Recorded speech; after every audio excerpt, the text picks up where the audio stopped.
یہ طالبان کے supreme leader رہیں گے، اور ایسی بات کرنا کہ جی ان کے خلاف بغاوت ہو سکتی ہے، ان کی جگہ سراج الدین حقانی جو ہیں یہ سپریم لیڈر ہو سکتے ہیں، ان باتوں میں کوئی صداقت نہیں ہے۔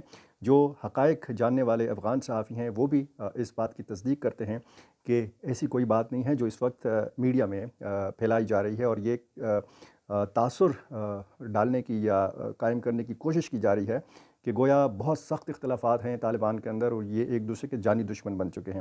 اختلاف رائے مختلف ایشوز کے حوالے سے ضرور ہے، اختلافات اور اختلاف رائے میں بہت فرق ہوتا ہے۔ تو یہ تو افغانستان کا معاملہ ہو گیا۔ افغانستان میں اس وقت بھی چونکہ وہ تعزیت کا سلسلہ جاری ہے، اور دوسری طرف افغان جو کابینہ ہے وہ اپنے معمول کے مطابق کام کر رہی ہے۔ معمول کے مطابق سلسلہ ہے، کابل میں معمول کے مطابق سرگرمیاں ہیں، اور صرف جو آبائی علاقہ ہے سراج الدین حقانی کا، خلیل الرحمن حقانی کا، وہاں پر تعزیت کا سلسلہ جاری ہے۔ ایک خبر یہ بھی آئی ہے کہ 4 ممالک کا دورہ مکمل کرنے کے بعد پہنچے ہیں حامد کرزئی واپس افغانستان، اور بیرون ملک انہوں نے مختلف حوالوں سے اجلاسوں میں شرکت کی ہے۔ وہ کیا لائے ہیں، وہ کیا تجاویز لائے ہیں، ان کی کیا سرگرمیاں رہیں گی، اس پر بھی نظر رہے گی، اور آپ کو میں اپڈیٹ کرتا رہوں گا۔ کرم کے معاملے پہ بات کرتے ہیں۔ کرم کا معاملہ جو ہے وہ انتہائی تشویشناک صورتحال اختیار کر گیا ہے۔ غیر سرکاری جرگہ جو پشتون قومی جرگہ تھا وہ وہاں سے واپس لوٹا ہے۔ انہوں نے موقع دیا ہے سرکاری جرگے کو۔ سرکاری جرگہ جو ہے وہ کوہاٹ میں ہو رہا ہے، کرم کے اندر سرگرمیاں ایسی نہیں ہو رہی۔ آپ کو پتہ ہے بیرسٹر سیف اور آفتاب عالم وزیر قانون جو ہیں، ان کی سربراہی میں ایک سرکاری وفد گیا بذریعہ یہ ہیلی کاپٹر پارا چنار، اور دوسرے دن وہ صدہ میں انہوں نے دوسرے فریق سے مذاکرات کیے تھے یا ملاقات کی تھی۔ پہلے فریق سے پارا چنار میں ملاقات ہوئی تھی۔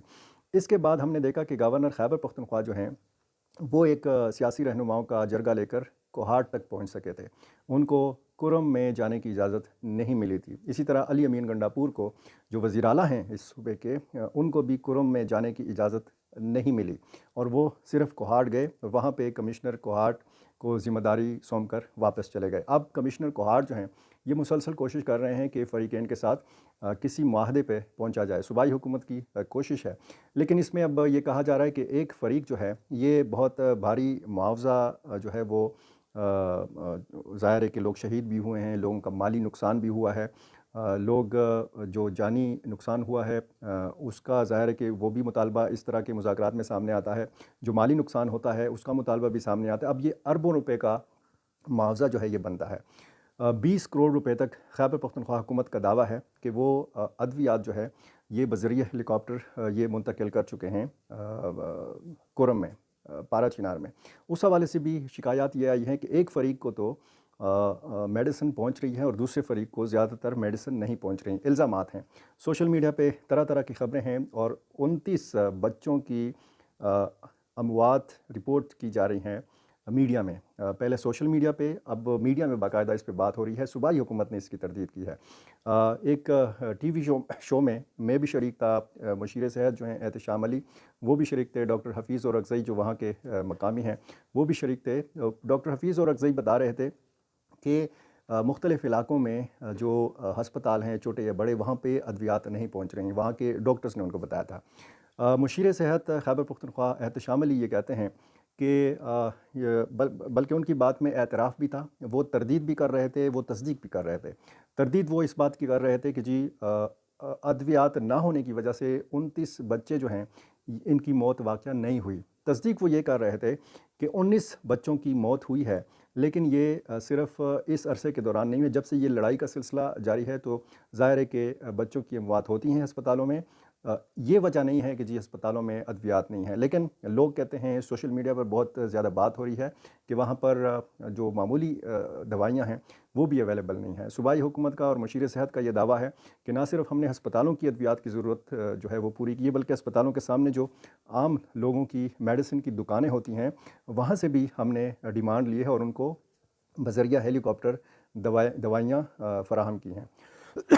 معاف کیجیے گا۔ جو سرکاری ہیلی کاپٹر وزیر اعلیٰ کے استعمال میں ہوتا ہے اس کے حوالے سے کہا گیا تھا کہ جی روزانہ کی بنیاد پر کرم میں دوائیاں پہنچائی جائیں گی اور وہاں سے مریضوں کو شفٹ کیا جائے گا پشاور۔ یہ صرف تیسری مرتبہ ہے کہ یہ ہیلی کاپٹر گیا ہے اور وہاں پہ ادویات پہنچائی ہیں۔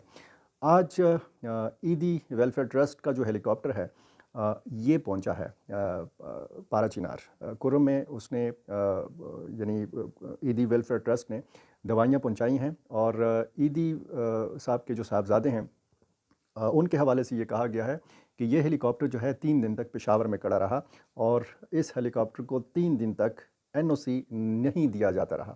اب یہ NOC کون نہیں دے رہا تھا، کون بیچ میں رکاوٹ بن رہا تھا، اس کی تحقیقات ہونی چاہیے۔ ایک انسانی المیہ نے جنم لیا ہے۔ یہ جو فریقین ہیں، زمین کا تنازع ہے یا مسئلے کی بنیادوں پر جو بھی معاملات ہیں، خون ریزی کو بند ہونا چاہیے مستقل بنیادوں پر۔ اب ڈیڈ لاک جو ہے وہ یہاں پہ ہے۔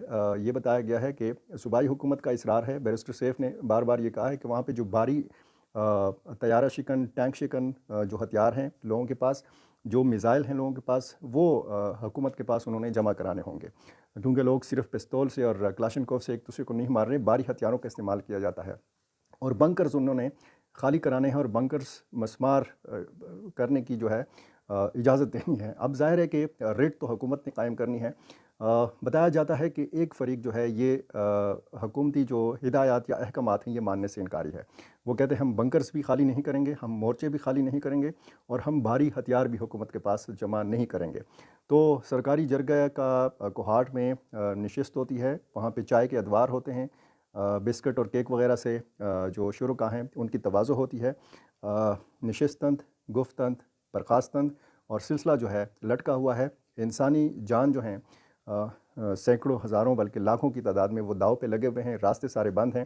یہ جو بچوں کی اموات کی بات کی جا رہی ہے، ظاہر ہے کہ یہ وہ تعداد ہے جو اسپتالوں میں رجسٹرڈ ہوئی ہے۔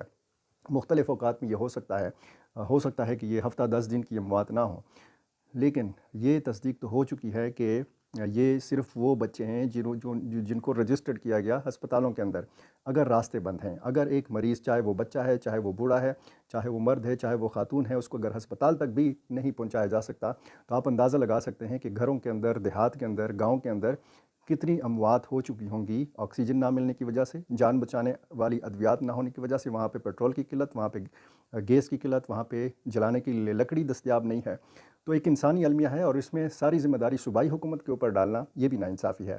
وفاقی حکومت کو بھی اس میں کردار ادا کرنا ہوگا، اور خراج تحسین کے مستحق ہیں وزیر اعظم شہباز شریف، جنہوں نے آج کابینہ اجلاس میں اس معاملے کا نوٹس لیا ہے، اور انہوں نے کہا کہ صوبائی حکومت سے رابطہ کیا جائے گا۔ کرم کیا پاکستان کا حصہ نہیں ہے؟